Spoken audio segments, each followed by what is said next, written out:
ठंडी टकोर कब करनी चाहिए और गर्म टकोर कब करनी चाहिए।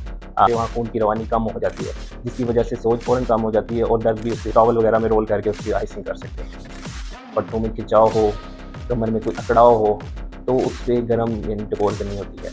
तो फ़ौरन इंजरी जब होती है तो कोई गिरता है तो सो जाता है, उस पर कभी भी गर्म टकोर नहीं करनी आपने।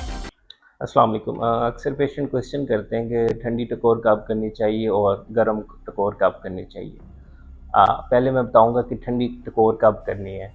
जब कोई चोट नई नई हो, उस जगह पर कोई सोज आ जाए तो फ़ौरन बर्फ़ की टकोर करनी होती है, या जिस्म का हिस्सा गिरने से कोई सुर्ख हो जाए या गर्म महसूस हो तो फ़ौरन उस पर बर्फ़ की टकोर करनी होती है।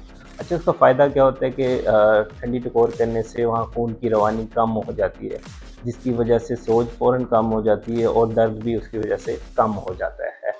बर्फ़ की टकोर करनी कैसे? आपने डायरेक्ट नहीं लगानी बर्फ़, या किसी शॉपर में डाल के करनी है, या कूल पैक मिलते हैं उससे आइसिंग करनी होती है, या आप किसी टॉवल वगैरह में रोल करके उसकी आइसिंग कर सकते हैं।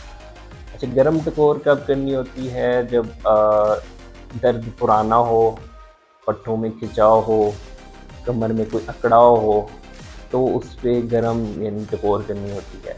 उसका फ़ायदा क्या होता है कि उस जगह पर खून की रवानी होती है, मसल रिलैक्स हो जाते हैं, खिंचाव कम होता है तो दर्द में आराम महसूस होता है। करनी कैसे है? इसके लिए हीटिंग पैड भी मिलते हैं, या हीटिंग पैड नहीं है तो वाटर बोतल होती है, वो नहीं है तो गर्म पानी करके किसी बोतल में डाल के कर लें, या केस डाल के थोड़ी स्ट्रीप जैसे होता है ना उस तरह भी आप जुगाड़ लगा सकते हैं। याद रखना है कि फ़ौरन इंजरी जब होती है तो कोई गिरता है तो सो जाता है, उस पर कभी भी गर्म टकोर नहीं करनी आपने, उससे सोज भी बढ़ जाती है और दर्द भी बहुत ज़्यादा हो जाता है। Thank you.